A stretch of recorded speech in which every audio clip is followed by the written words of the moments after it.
Welcome to Shrove Tuesday, also known as Pancake Tuesday or Mardi Gras, or as well as lots of different names around the world.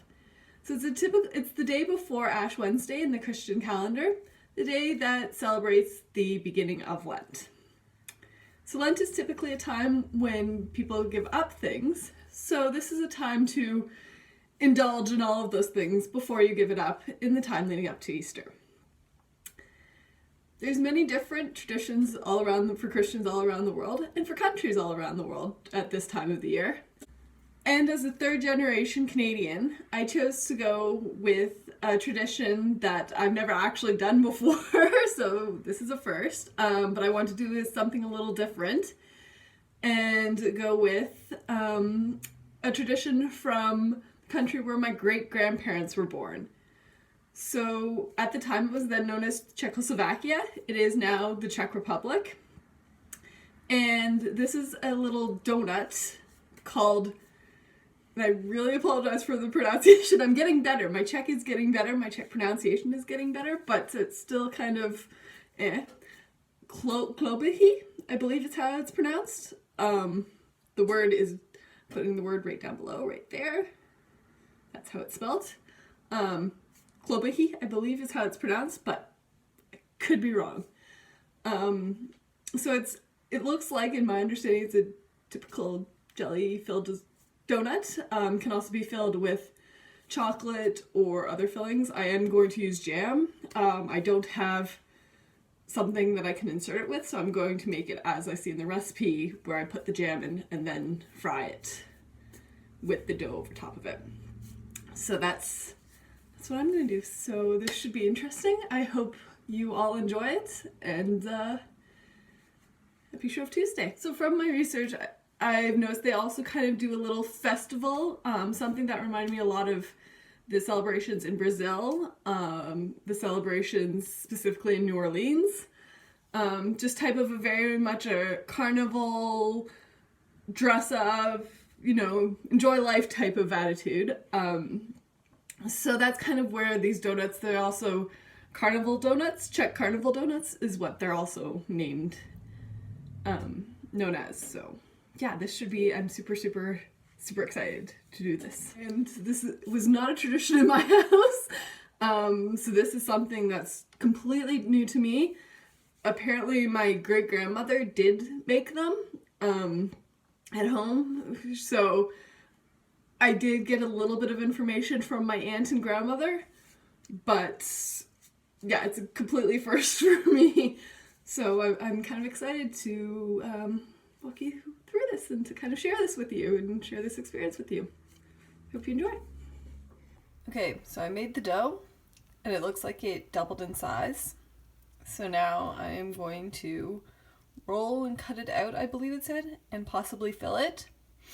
And then let it rise again, and then we're going to fry them. Okay, I'm excited. So now I am rolling and cutting them up. I was mistaken, you did have to let it rise twice before you rolled and cut it out. So one thing I'm noticing with this dough is it is super, super soft. It's definitely not as, hard's the wrong word, but here you can kind of see, I don't know if you can see as well, how soft that dough is compared to most doughs.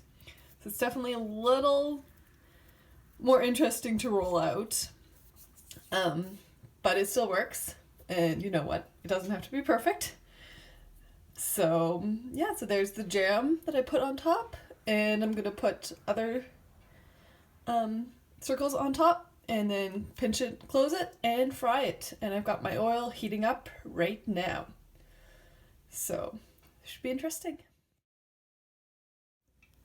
So I think not too bad for my first attempt, as you can see with these two. My fryer oil was a little too hot initially. So you can see these are a little more golden, nicely colored.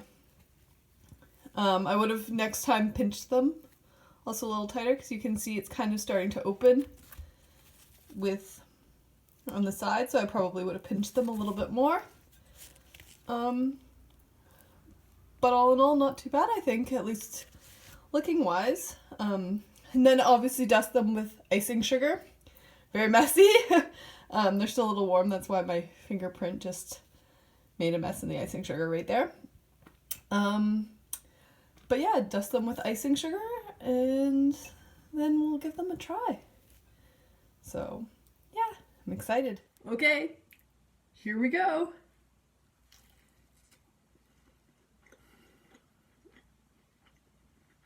That is really good. I probably should have cooked it for a little bit longer. Not as long and not as hot as these ones, obviously.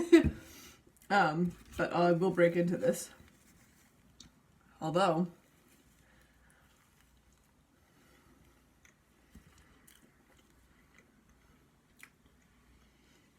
actually, you know what? These ones, while they may not look as appetizing, are actually much better. Much, much better. There you go. Some jam in the middle. I take back what I said earlier. This is actually what you're going for. These ones I didn't fry long enough or at a hot enough temperature. But these ones are actually, despite what they look like, they're really good.